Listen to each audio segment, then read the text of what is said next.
히브리서 11장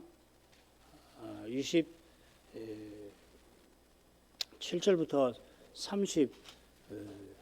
31절까지 낭독하겠습니다.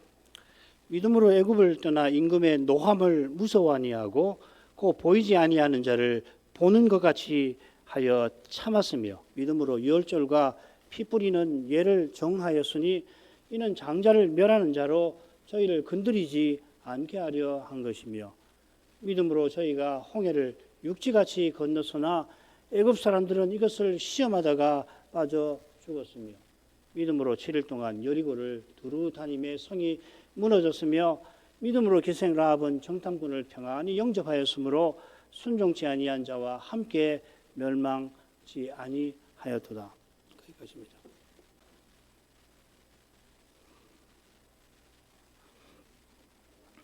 선자는 족장의 시대에 이어서 출애굽 시대의 거룩한 역사가 어떻게 이루어졌는가를 교훈합니다.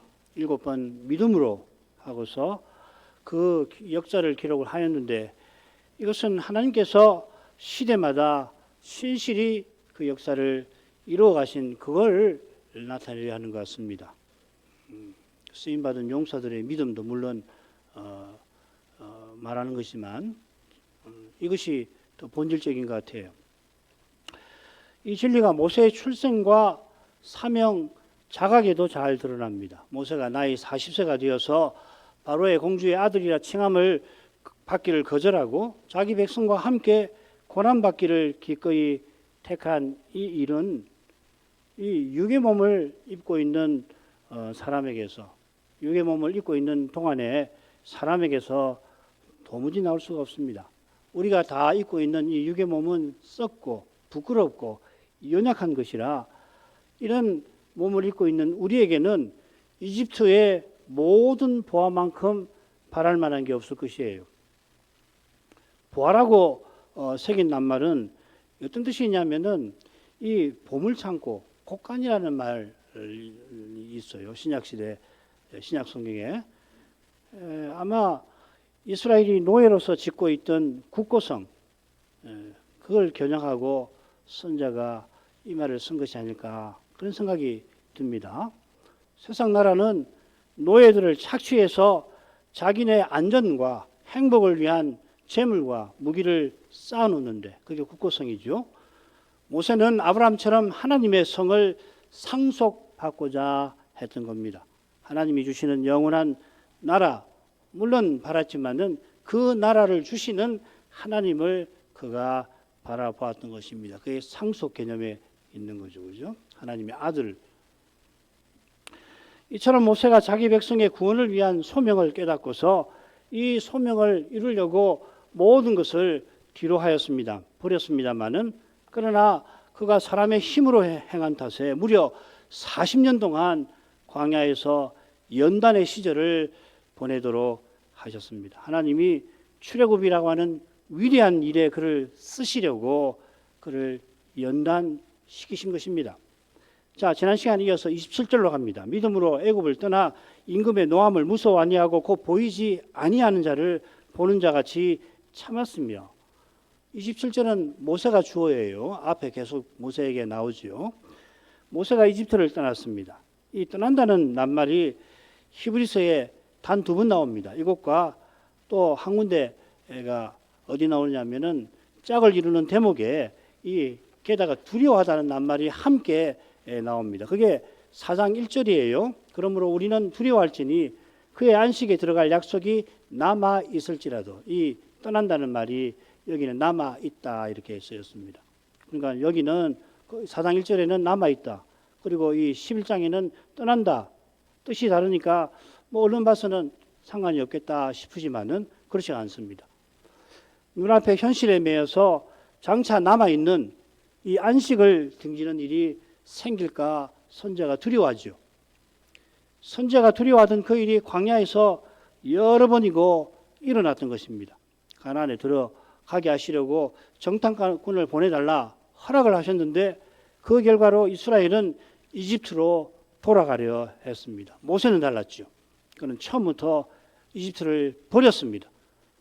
이집트의 모든 보화를 단호히 뒤로하고 떠난 것입니다. 자, 이 27절은 모세의 생애에서 혹은 출애굽기에서 어떤 사건을 가리킬 건가? 뭐 두 가지 견해가 있습니다. 여러 학자가 이 사건의 시간 순서에 근거해서 27절은 40세에 미디안으로 간 거다. 이집트를 떠나서 미디안으로 간 것을 가리킨다. 그런 학자들이 꽤 있습니다. 왜냐하면 28절에 이집트 떠나기 직전에 애굽에 이집트의 장자가 죽은 이야기가 나오고, 그리고 29절에는 홍해 건넌 사건이 나오니까 27절은 출애굽 직전에 있었던 일, 그러니까 미디안으로 갔던 거다. 그런 견해지요. 이 견해도 뭐 괜찮습니다만은, 이 견해는 아마 짐작하신 대로 임금의 노함을 무서워하지 아니하였다. 이건 출애굽기하고는 좀 다르지 않나. 무서워해서 도망갔거든요, 거기는. 그렇지만은 지난 시간 살핀 것처럼 모세가 40세에 이미 모든 걸 버리고 거룩한 사명을 받들고자 했다는 것을 참조하면 뭐 설명 못할 바는 아닙니다. 그렇지만 선지자가 이 단락에서 7번 믿음으로 할 때에 꼭 시간 순서대로 하는 건 아닌 것 같아요. 대표적으로 6째, 7째 보면은 이 시간 순서가 좀 다르지요. 7번째 라합 이야기가 나오지 않습니까? 라합은 여리고 사건 앞이거든요. 그리고 이 둘을 묶어서 설명을 하거든요. 그러니까 우리는 40세에 미디안으로 간 것보다는 출애굽 80세에 가나안으로 가기 위해서 이집트를 떠난 그 일로 보고자 합니다. 또 이렇게 보려고 하는 것은 이 도표에 보면은 1번과 2번 사이, 그리고 4번과 5번, 밑줄친 2번과 1번 사이, 그러니까 똑같아요. 시간이 똑같이 그 사이에 40년이 흐릅니다. 모세가 소명을 자각하고 이집트로 출발할 때까지 40년 지내지요. 그 다음에 홍해를 건너가지고 가나안에 들어간 것이 역시 40년 걸리지 않았습니까? 이런 점을 고려하면은 이 둘째, 셋째, 넷째는 함께 출애굽 사건을 설명한다. 이렇게 볼 수가 있고, 이걸 하나로 묶으면은 지금 이 단락은 출애굽 시대의 사건은 셋으로, 지난 시간 본 거, 그 다음에 27절부터 29절 출애굽 사건, 그리고 30, 31절 가나안 입성, 셋으로 볼 수도 있겠죠. 이 세 사건은 하나님이 거룩한 역사를 이루어 가시는 사실을 밝히 드러냅니다. 요컨대 선자는 광야 40년의 어두운 면을 굳이 언급하지 않습니다. 그건 짝을 이루는 데서 아주 길게 했죠. 이거 짝을 이루는 데가 히브리서 3, 4장인데 특별히 3장 6절, 7절부터인가요? 7절부터 해가지고 4장 11절인가까지 길게 이 문제를 다루지 않았습니까? 그러니까 굳이 여기서는 다루지 않는 것 같아요. 성경이 정말 희한하지요.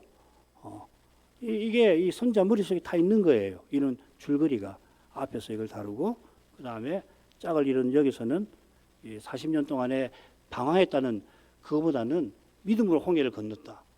이게 이제 강조가 되어 있잖아요.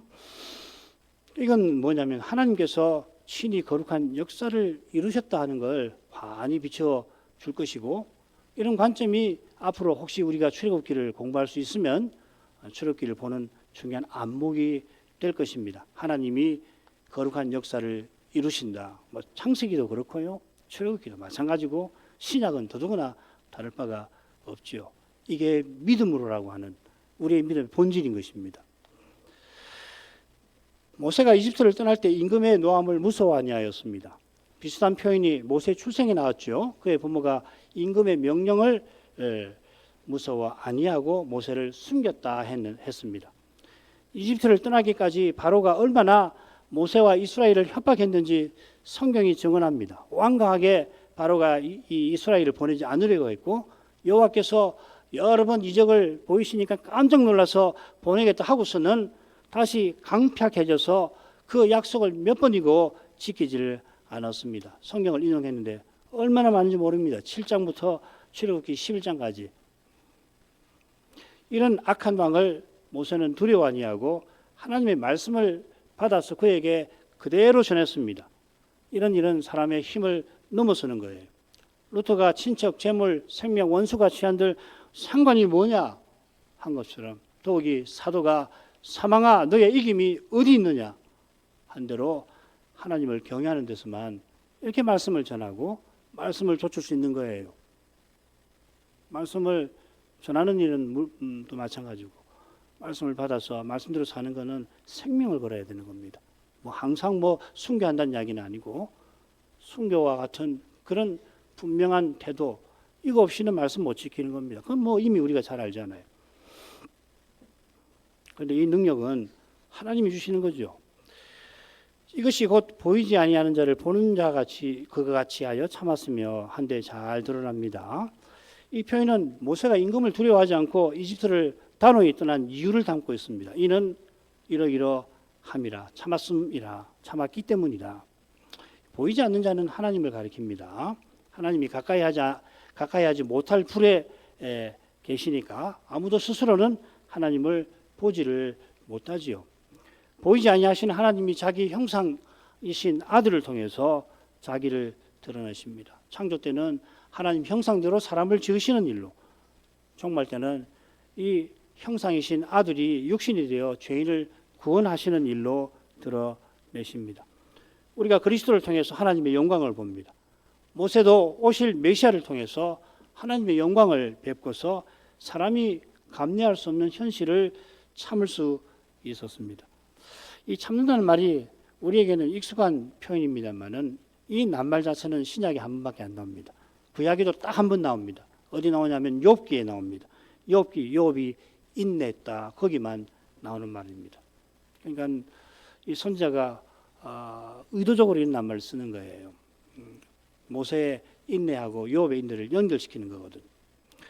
이 참음은 장차 메시아를 보내셔서 영원한 성을 세우시기를 바라는 소망과 붙어 있는 거죠. 메시아와 하나님 나라를 바란 까닭에 뱀의 후손인 바로와 세상 제국의 무서운 위협을 견뎠던 것입니다. 타락한 사람은 눈에 보이는 현실에 사로잡힐 수밖에 없어요. 사도가 보이지 않는 것을 보이는 것을 누가 바라리요? 보이는 것을 누가 바라리요? 한 것처럼 본래 사람은 이 보이지 아니하시는 하나님을 향하도록 지원받았습니다. 하나님께서 여전히 계시하시는 까닭에 타락한 사람도 소망을 말하고 품습니다마는 문제는 우상을 향한다는 거죠. 그런데 이 우상은 사람이 손으로 만든 거고 사람, 짐승, 뱀의 형상을 본뜬 거라 타락한 세상에서 말하는 소망은 진정한 소망이 되지 못합니다. 철학자들이 20세기 초반까지는 소망을 많이 말했거든요. 대부분의 위대한 철학자들은 소망을 인류에게 자기 철학으로 제시합니다. 그 소망이 뭔가 결국 눈에 보이는 현실을 개선한 것에 불과한 겁니다. 청소년 혹은 청년들 철학에 관심이 있으면은 20세기 초까지 위대한 철학자들, 여러분 머릿속에 떠오르는 철학자들 책을 다 읽어보십시오. 똑같아요. 사람이 피조물이라 시간을 넘어서지 못하니까 천년만년 죽지 않고 건강하게 살기를 소망합니다만은 뭐 따져놓고 보면 뭐 그럴듯한 유토피아를 말하지만 이거 아니에요. 철학자들이나 종교가 아주 화려한 언어로 또 종교가 마치 심오한 듯한 어휘로 뭐 소망을 이야기하지만 구원을 말하자면 다 이런 거 아닙니까? 결국은. 그러나 우리가 소망하는 바는 영원하신 하나님을 영원히 가까이 하는 겁니다. 영원, 진정한 영원. 이 경지는, 이 영원이라고 하는 경지는 직접 경험하지 않고서는 결코 헤아리지 못합니다. 시간의 범주를 넘어서지 못하는 사람의 생각과 상상을 넘어서는 겁니다. 지금 여기서 하나님의 영원한 영광을 참으로 보는 이만이 시간의 한계, 결국 이 죽음의 한계인데요. 그걸 넘어서는 거예요. 예배에서 영원하신 하나님, 영원하시다. 하나님은 영원하신 분이다. 하나님 주시는 생명은 영원한 생명이다. 이것을 맛본 사람만이 넘어서는 것입니다. 마치 무한히 이어질 것 같은 고통과 슬픔을 참아내는 힘은 이 영원한 생명을 구하는 데서 나오는 겁니다. 영원한 생명을 참으로 추구하는 이만이 죽음의 두려움을 넘어서는 것이에요. 모세가 세계 제국의 모든 보화를 버린 것이 이 세상 사람에게는 믿기 힘든 일이겠습니다만은 믿는 우리에게는 당연한 것이에요. 우리도 평범하니까 야, 모세가 위대하구나. 어떻게 저렇게 할 수 있을까? 물론 존경하는 마음, 부러운 마음 생기지만은 그러나 참으로 믿는 사람에게는 그거 당연한 거다. 나라도 그런 자리에 있으면 그렇게 해야지. 그렇게 하기를 바라지. 꼭 그렇게 했으면 좋겠다. 그런 마음 품는 거 아니에요? 믿음은 이런 것이에요. 그래서 세상을 이기는 것입니다. 28절로 갑니다. 믿음으로 유월절과 피 뿌리는 예를 정하였으니 이는 장자를 멸하는 자로 저희를 건드리지 않게 하려 한 것이며, 모세가 출애굽 때 유월절과 피 뿌리는 예를 정했다 했습니다. 이 유월절은 이스라엘이 매년 성령 정월에 모이는 절기이죠. 정월 보름이죠. 이스라엘이 이집트를 떠날 때 그러나 정하신 것입니다. 모세가 시내산에서 절기 규례를 공포합니다. 그게 레위기 23장이고 민수기 28, 29장에 나옵니다. 그러나 이 절기는 여호와께서 출애굽을 위해서 명하신 것입니다. 이 유월절이라는 말이 이 번역이 동사에서 나온 건데, 이 동사가 무슨 말이냐면은 넘어간다 하는 말입니다. 그 유, 월 다 넘어간다는 말이에요. 한자 말인데 유도 넘는 말이고 월도 넘는다는 말입니다. 영어로는 pass over 이렇게 되어 있죠. 넘어가는 것입니다. 장자를 멸하는 자가 이스라엘 집을 넘어간 것을 가리키는 겁니다. 멸하는 자가 이스라엘 집을 넘어가도록 피 뿌리는 예를 이스라엘이 지켰습니다. 정했다고 하는 표현이 구약으로 가면 지켰다 이렇게 되어 있습니다. 이스라엘 백성은 집의 인방과 설주에, 이 설주, 인방, 거기에 유월절 식사를 위해서 잡은 어린 양의 피를 뿌렸던 겁니다. 그 피를 본 죽음의 사자가 그 집을 넘어갔습니다. 이것이 장자를 멸하는 자로 저희를 건드리지 않게 하려 함이라는 표현에 담긴 뜻입니다. 장자를 멸하는 자는 여호와께서 친히 보내신 사자입니다. 그래서 벌하는 자라고도 되어 있고 시편에는 멸하는 자라고도 되어 있고 시편에는 벌하는 사자들, 지향의 사자들, 악의 사자, 악이란 말은 조금 어폐가 있습니다. 지향의 사자들 복수로 나옵니다. 여호와께서 내가 그 밤에 애굽 땅에 두루다니며 처음 난 것을 치리라 하셨습니다. 왜 여호와께서 마지막으로 이집트의 장자와 초태생을 치셨습니까? 그 이유가 세 가지 정도 생각해 볼 수 있을 것 같아요. 하나는 여호와의 장자인 이스라엘을 이집트의 바로가 죽이려 한 것에 대한 보복이시겠죠. 둘째로는 이스라엘이 여호와의 장자이어서 하나님을 섬겨야 하는데 바로가 그것을 가로막으니까 이 이집트의 장자를 치신 것이죠. 출애굽기 4장 22, 23절을 읽을 만합니다. 이스라엘은 내 아들 내 장자라. 내가 네게 이르기를 내 아들을 놓아서 나를 섬기게 하라. 이 장자가 하나님을 섬기는 사람이잖아요. 하여도 네가 놓기를 거절하니 내가 네 아들 네 장자를 죽이리라 하셨습니다. 셋째로 내가 이집트에 처음 난 것을 치리라 하실 때에 이어서 애굽의 모든 신에게 벌을 내리리라 덧붙였습니다. 여호와 하나님이 10가지 재앙을 내리셨죠. 이 10가지 재앙은 이집트의 이 신들을 치신 것을 가리킨다고 거의 대부분의 학자들, 다른 의견 가진 학자들이 있을지 모르겠는데 대부분은 그렇게 합니다. 여러분 돌아가셔서 10가지 재앙 어떤 신인지 한번 관심 있으면 보시기 바랍니다. 마지막이 이집트의 모든 신들을 대표하는 바로가 신이거든요. 그의 장자를 치신 것입니다. 자, 이런 내용과 아울러서 이 건드린다는 표현을 살펴볼 만합니다. 이 표현이 히브리서에 또 한 번 나와요. 2번 나옵니다. 그러니까 히브리서는 이런 중요한 어휘, 2번씩 쓰는 어휘가 굉장히 많습니다. 이거 우연 아닙니다. 어디 나오느냐면은 짐승이라도 산에 이르거든 돌로 침을 당하리라. 히브리서 12장에 나와요. 시내산 사건이죠. 이것은 이른다는 말은 뭐냐면 도달한다는 말이 아니라 거룩한 곳을 침범한다는 뜻입니다. 그러니까 돌로 치는 거죠. 멸하는 자가 이스라엘의 장자를 건드리지 않는다. 물론 장자를 죽이지 않는다는 말인데 다른 말로 하면 그가 여호와를 가까이 하게 한다. 하게 하려고 건드리지 않는다 하는 겁니다. 이게 이제 부정법이나 정결법이나 아주 중요한 개념이죠. 이것이 여기에 이스라엘이 제상 나라로서 사명받은 것이 드러납니다. 제상은 언약 백성을 대표하고 대신하는 장자입니다. 본래 이스라엘 집의 장자들이 제상 노릇을 해야 하죠. 출애굽기 19장에 나오는 제사 드리는 제사장은 장자의 가능성이 있습니다. 그런데 여호와 하나님이 이 아론 가문을 장자로 삼아서 제사장에 세우시고, 그래서 이스라엘 집의 장자들을 다 대속했죠. 속전을 내게 해서 대신을 했죠. 짐승은, 이 초태생은 죽여서 하나님께 드리잖아요. 사람은 그럴 수 없으니까 속전을 내어서 살리시고, 그 속전을 성전으로 보내서, 성막으로 보내서 하나님 섬기는 일에 쓰도록 하신 거죠. 요컨대 이집트의 장자를 죽이고 이스라엘의 장자를 살리신 것은 이스라엘 나라를 제사장 나라로 세워서 뭐 때문에? 천하 만민이 복을 얻게 하려 하시는 겁니다. 그래, 그 복을 얻게 하시려고 하신 일이 뭐냐면 신들을 치는 것이에요. 이집트의 모든 신들을, 우상들을 치시는 거잖아요. 이 우상 숭배를 이용해서 인생이 만왕의 왕을 섬기지 못하게 하는 세상 제국, 이게 다니엘서 7장 2장에도 마찬가지고 요한계시록 13장 14장 12장부터인데 그 내용이잖아요.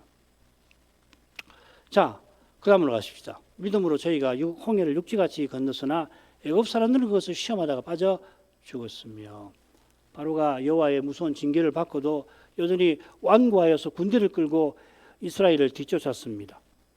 이스라엘이 람셋에서 출발을 하는데요. 국고성 짓는 그곳이죠.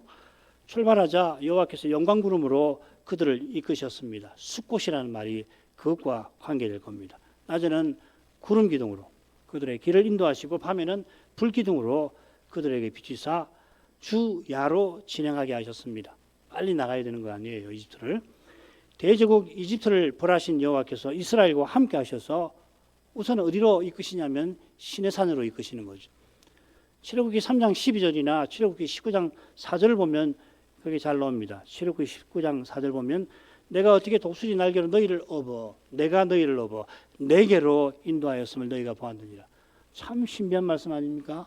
독수리 날개로 여호와 하나님이 이스라엘을 업었습니다. 함께 하시는 거 아니에요? 업어서 어디로 있냐면 내게로 인도하시는 겁니다. 그 내게가 어디입니까? 시내산이죠. 그게 3장 12절입니다. 내가 정녕 너와 함께 있으리라. 내가 백성을 애굽에서 인도하여 낸 후에 너희가 이 산에서 여호와를 하나님을 섬기리니 이것이 내가 너를 보낸 증거니라. 이 언약을 시내산에서 세우실 그걸 이제 가리키는 거거든요. 그래서 가나안에 가기 전에 먼저 시내산에서 언약을 맺으시는 겁니다. 그리고 가나안에 가서 이 거룩한 사명을 행할 수 있는 제도 이런 걸 다 주시고 그걸 행할 수 있도록 연단의 기간을 40년 동안 갖게 하시는 거 아니에요. 자, 출애굽기 할 때 또 보십시다. 이런 거룩한 목적을 위해서 여호와께서 영광구름으로 그들과 함께 해주신 것과 아울러서 바로의 군대를 멸하려 하셨습니다. 바로가 이스라엘을 멸하려고 군대를 이끌고 추격하였습니다. 바로와 군대가 가까이 이르자 이스라엘은 보고서 심히 두려워해서 모세에게 원망하죠. 한번 읽어보겠습니다. 애굽에 매장지가 없으므로 당신이 우리를 이끌어내어 이 광야에서 죽게 하느뇨. 어찌하여 당신이 우리를 애굽에서 이끌어내어 이같이 우리에게 하느뇨. 우리가 애굽에서 당신에게 고한 말이 이것이 아니뇨. 이러기를 우리를 버려두라. 우리가 애굽 사람을 섬길 것이라 하지 아니하더뇨. 애굽 사람을 섬기는 것이 광야에서 죽는 것보다 낫겠노라. 얼마나 이 이스라엘의 형편 열악합니까? 저열합니까? 이게 사람이 이래요. 모세가 두려워 말라 하고 오늘 본 애굽 사람을 또 다시는 영원히 보지 못하리라 선언하죠. 여호와의 말씀대로 지팡이를 들고 손을 펴서 바다로 향하자 이 동풍이 밤새도록 큰 동풍이 일어나서 물러갔고 바다가 마른 땅이 되었습니다. 이스라엘이 홍해를 육지같이 정확히 말하면 마른 땅같이 육지도 마른 땅입니다만은 마른이라는 말이 강조되어 있습니다. 창조 제3일에 물이 한데 모이라 하시고 묻히 마른 땅이 드러났던 것처럼 홍해가 물러가고 마른 땅이 이 이스라엘 백성 앞에 펼쳐진 것입니다. 이스라엘을 구원하신 목적이 창조의 목적을 이룬다 하는 뜻이 여기 암시되어 있는 거죠. 반면에 애굽 사람들은 이것을 시험하다가 빠져 죽었습니다. 이걸 시험했다는 말은 이스라엘처럼 바다를 걷고자 했다는 뜻인데요. 36절에 또 똑같은 바인이 나옵니다. 거기는 어떻게 되냐면 시험을 받았다 이렇게 새겨져 있습니다. 시험했다가 아니라 사실 받는 겁니다. 믿음의 용사들이 채찍질과 투옥이라는 시험을 받았다, 겪었다 하는 말입니다. 같은 표현을 이집트 군대에게 썼습니다. 하나님께서 믿음의 용사에게는 믿음을 견고하게 하는 부활의 능력을 맛보는 시험을 주셨고, 대적하는 원수에게는 실패와 심판을, 멸망을 안겨주는 시험을 주신 거죠. 사탄적인 미움에 사로잡힌 바로의 마음을 강팍하게 하셔서 그의 군대가 수장되게 하셨습니다. 바로가 미운 마음이 가득해서 죽이려고 달려들었지만 하나님이 그 마음을 억제하지 않고 내버려 두셔서 이런 일을 당하게 하셨다는 말이죠. 이 사건이 왜 중요합니까? 이 사건이 이후 40년 동안 이스라엘이 광야에서 떠돌면서 얼마나 중요한 사건인지 조금만 생각해 봐도 알 수 있습니다. 만일에 바로의 군대가 수장당하지 않았으면 어떻게 됐겠나? 크고 두려운 광야보다도 이 군대가 이스라엘을 가서 공격해서 얼마든지 죽일 수 있잖아요. 이웃과 맞먹는 사건이 삼손이 이 다곤 신당을 허물어서 블레셋 모든 리더십을 죽여버린 사건이죠. 그 때문에 사무엘이 등장해서 나라를 재건할 수 있는 여지를 얻은 것이거든요. 얼마나 놀라운 일인지 모릅니다. 사사기를 공부하면은 이걸 꼭 살필만 해요. 그게 맞먹는, 그보다 더 중요할 수 있죠, 사실은. 이스라엘이 홍해를 건넌 일이나 바로의 군대가 수장된 일은 여호와 하나님이 친히 이루신 것입니다. 너무 당연하잖아요. 바로 군대가 턱 밑까지 들이닥친 그때에 이스라엘이 무슨 수로 홍해를 건넙니까? 그 많은 사람이. 이스라엘이 무슨 수로 대제국의 군대를 물리칩니까? 오직 여호와 하나님이 이 위대한 일을 이루신 것입니다. 이를 가리켜서 믿음으로 이렇게 표현한 거예요. 믿는 모세를 쓰여서 이 일을 이루신 겁니다. 모세를 믿게 하셔서 쓰임받게 하셨지요. 그 간일은 뭡니까? 지팡이를 들고 손을 바다를 향해서 말씀하신 대로 뻗은 것뿐이에요. 모세가 큰 동풍을 불게 만든 거 아닙니다. 바로의 마음을 악하게 만든 것도 그가 아닙니다. 너무도 분명합니다. 눈앞의 현실이 하나님의 약속과 어긋나는 것들. 이스라엘은 그랬잖아요. 아니 이집트에서 떠나서 가나안으로 가게 하신다더니 이 홍해물에서 우리를 다 죽게 만드시는 거냐? 그랬을 거 아니에요? 바로의 군대가 턱 밑까지 쫓아오니까. 예, 바로 그때, 그럴 때에, 우리 삶에서 그런 걸 볼 때에 믿음은 약속하신 하나님을 의지하는 거예요. 하나님 말씀을 믿는 것이 믿음이라고. 아니, 하나님 말씀은 틀림없다. 하나님이 말씀하신 대로 이루신다. 이걸 믿는 것이 참된 믿음이에요. 참된 믿음은 안 믿는 사람보다 도덕적으로 좀 더 건전하게 사는 거 아닙니다. 물론 그렇게 살아야죠. 믿는 사람이 신자보다 못해가지고서 얼마나 하나님을 욕되게 하고 얼마나 부끄러운 것입니까? 물론 그렇게 해야 되는데 그게 뭐 믿음의 본질 아니잖아요. 믿음은 이런 것이라고요. 믿을 수 없는 하나님을 믿는 것이에요. 믿을 수 없는 그때에 믿지 않을 수 없게 하는 것이 참된 믿음의 본질이라고요. 안 죽습니다. 말씀대로 살면 죽지 않아요. 하나님 말씀대로 살지 않으면 직장도 못 구하고 돈도 못 구하고 이 세상에서 열등하게 되고 뭐 등등등 뭐 확률로 와서 그럴 수 있습니다. 옛날 독립군들이 독립군 후손들이 그렇게 독립군 부모 만나가지고 그 많은 재산을 우리나라를 위해서 다 헌납하고 자식들 돌보려고 하니 뭐 잘 돌볼 수가 없었을 수 있잖아요. 다 그런 건 아니지만 믿음의 길을 가면 뭐 그런 비슷한 일 겪을는지도 모르죠. 왜 그럴 수 있습니다. 이 땅에서는 고난 받습니다. 비참합니다. 믿음으로 사는데요. 오해 미움 받습니다. 그리고 미워하고 않지 않습니까? 당하는 거예요. 바보라서 당하는 거 아닙니다. 이 세상에서는 기꺼이 바보가 되는 거라고. 그래야 참된 지혜를 아는 것이거든요.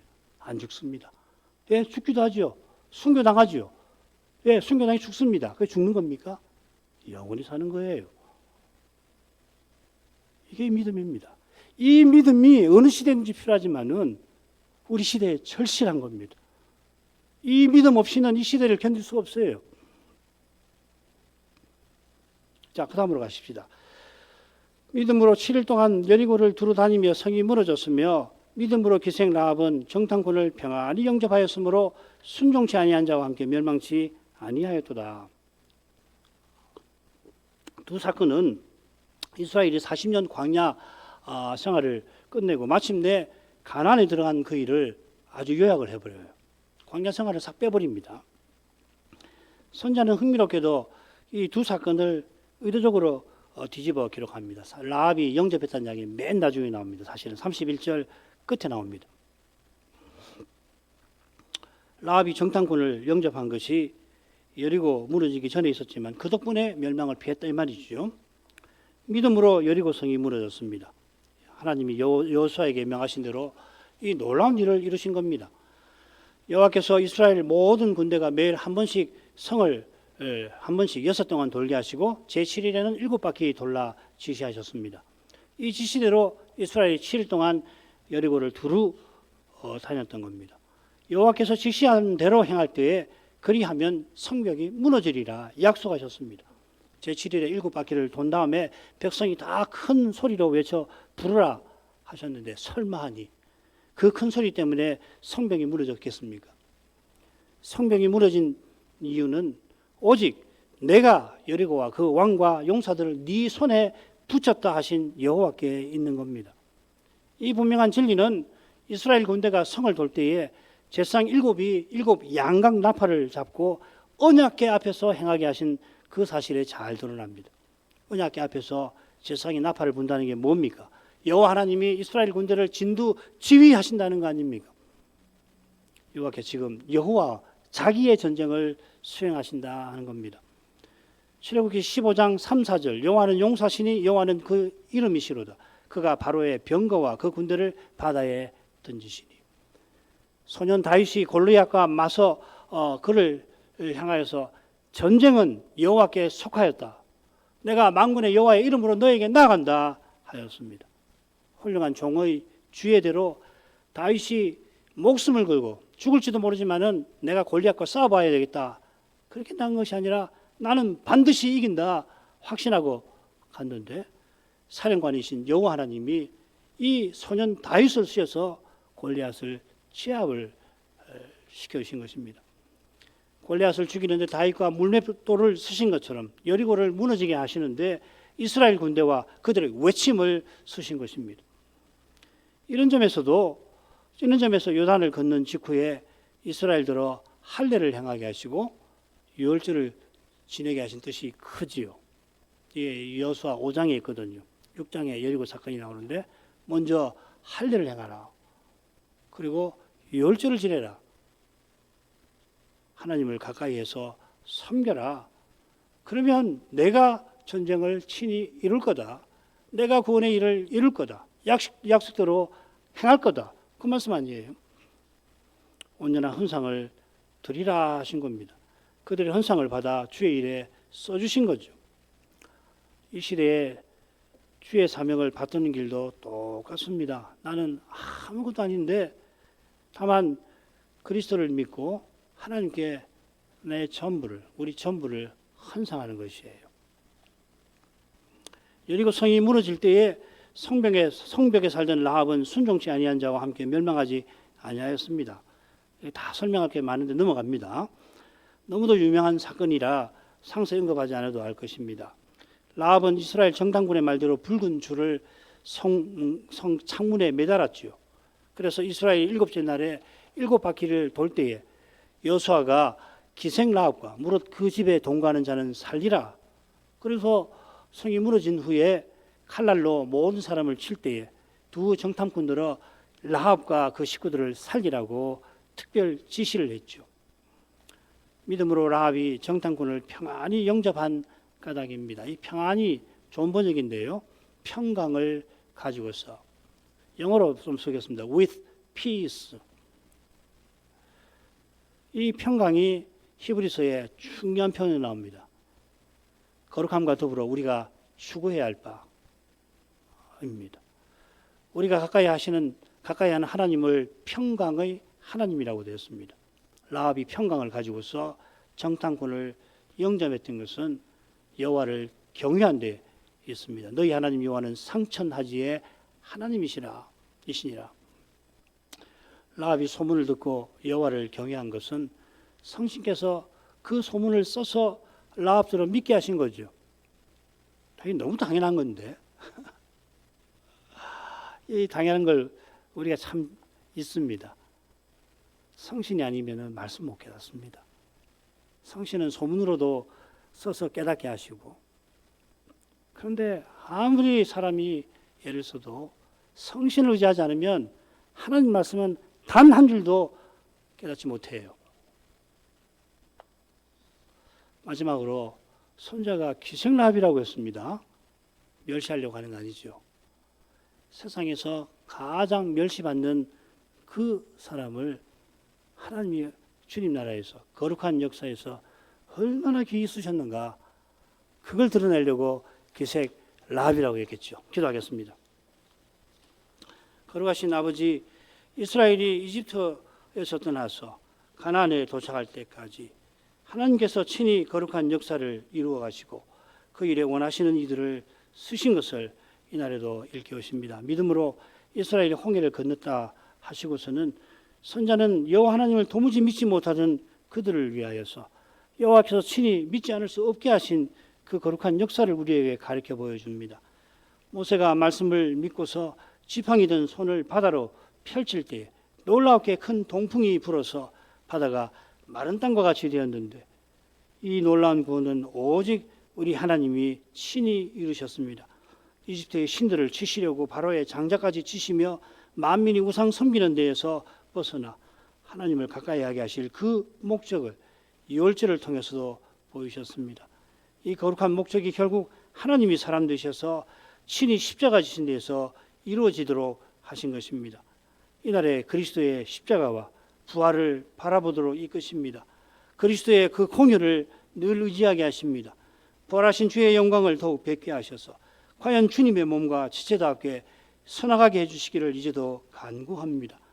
이 일이 이 시대에 우리 하나님이 참으로 기뻐하시는 일이라고 배웠습니다. 확신합니다. 그러나 이 일에 주님이 써주셔야만 되는 것을 이제도 아렵니다.